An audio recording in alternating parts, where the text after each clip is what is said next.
Hey everyone, and welcome to This Explainer. If you're tuning in today, chances are you're someone who is, deeply invested in your own personal growth. You set goals, you make the plans, you execute. But what happens when you look around and suddenly realize, wait, this is not how it was supposed to go? Maybe you didn't get that promotion, a relationship ended, or you're just nowhere near where you thought you'd be by now. Right out of the gate, I want to acknowledge something really important. Feeling stuck or feeling lost is not a failure. It simply means you've hit an unscripted plot twist. It hits pretty hard, doesn't it? What actually happens when those carefully laid, meticulously color-coded plans completely collapse? Well, the natural human instinct is to panic. We feel like everything is broken, or we assume we must have done something fundamentally wrong. We think our reality is flawed just because it doesn't perfectly match our imagination. But, as we're going to see through today's source material, this detour might actually be exactly what you need. I absolutely love this quote from our source material today by Jay Shetty. He says, "You feeling stuck right now is not a failure. You're just in the part of the story you didn't plan for." Seriously, let that sink in for a second. The position you're in right now, it is not the end of your narrative. By engaging with this material today, you are actively choosing to rewrite that narrative. This exact moment, this uncomfortable feeling of being stuck, can actually serve as the ultimate launchpad for something even better than what you originally envisioned. Okay, let's dive right into this. Today, we're going to walk through 6 science-backed, highly structured steps to rebuild your mindset when life takes a turn you didn't expect. We're going to start by taming the inner critic, then drop the control illusion, reframe failure, utilize the tiny wins framework, learn to expect the plot twist, and finally, lead with curiosity. All right, step 1. We need to tame the inner critic by activating the quiet observer.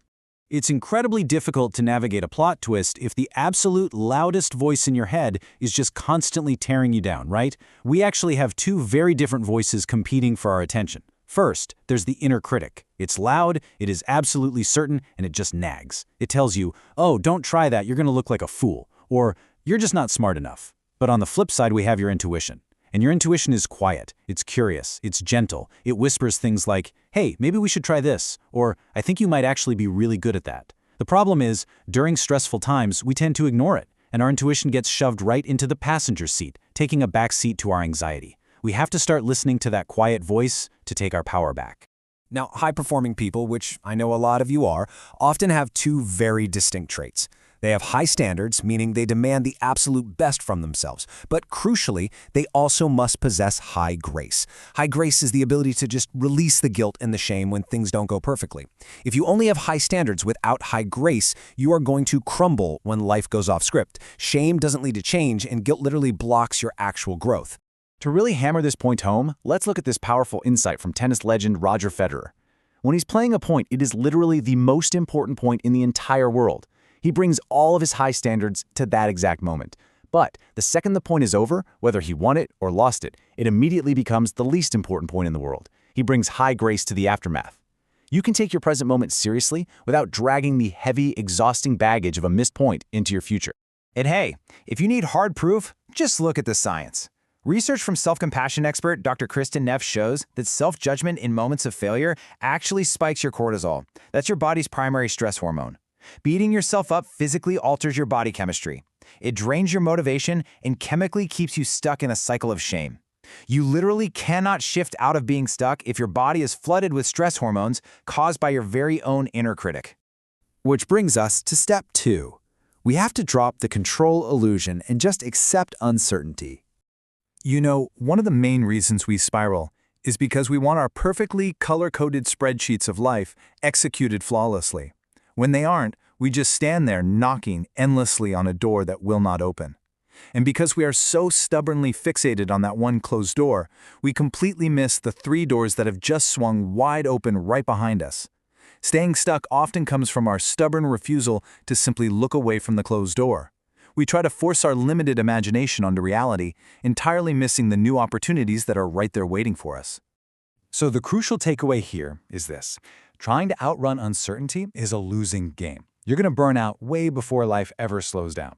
According to research from Dr. Ellen Langer at Harvard, people who actively accept uncertainty don't just feel better, they actually experience less anxiety and demonstrate better performance over time.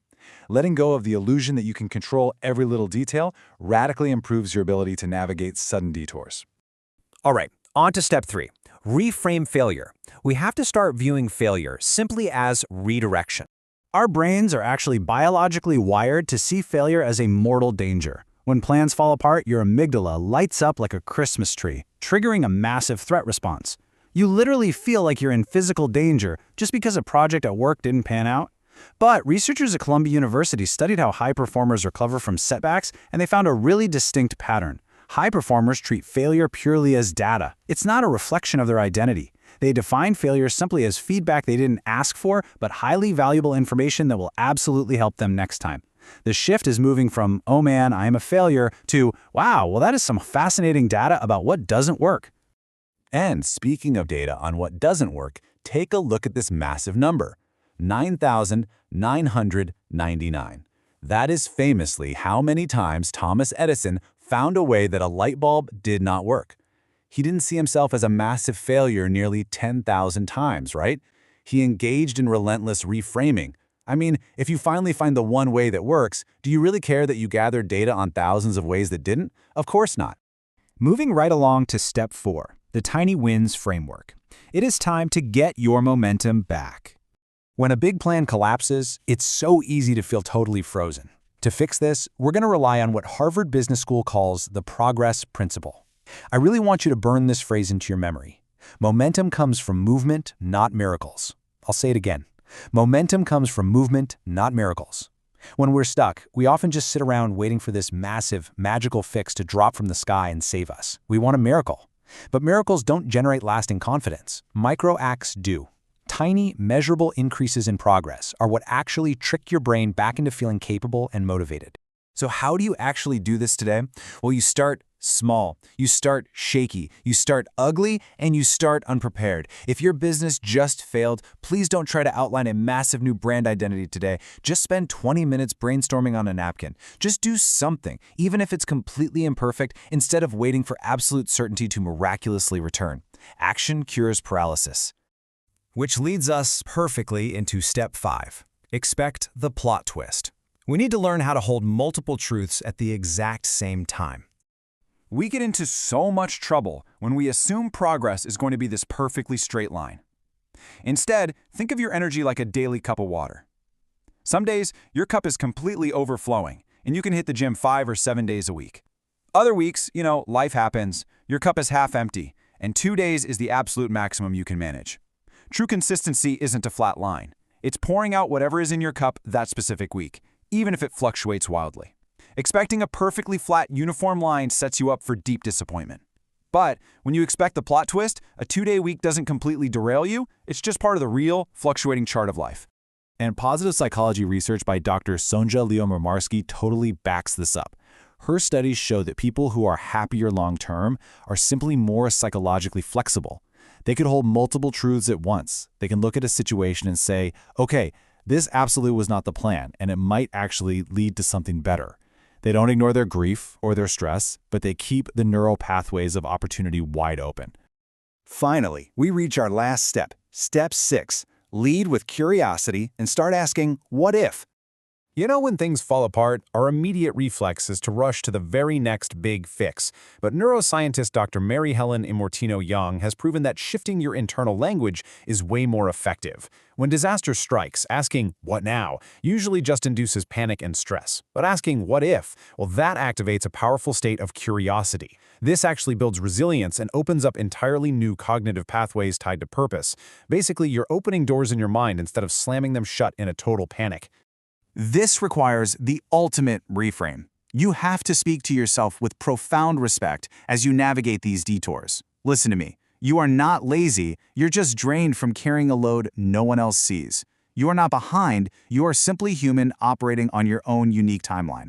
And remember, not every thought screaming in your head is the truth. A lot of it is just pure noise. Real growth sounds like kindness, never cruelty. You simply do not get stronger by tearing yourself down. I want to leave you with a really provocative thought to carry with you after this explainer wraps up. I want you to look at your collapse plan, look at the detour you are currently on right now, and ask yourself, what if this is the exact moment you were meant to reset? What if the plan failing is actually the universe's way of ensuring the true plan is working? Your current detour might just be your actual destination. Keep moving, Stay curious, and remember, you are the one who gets to write what happens in the very next chapter.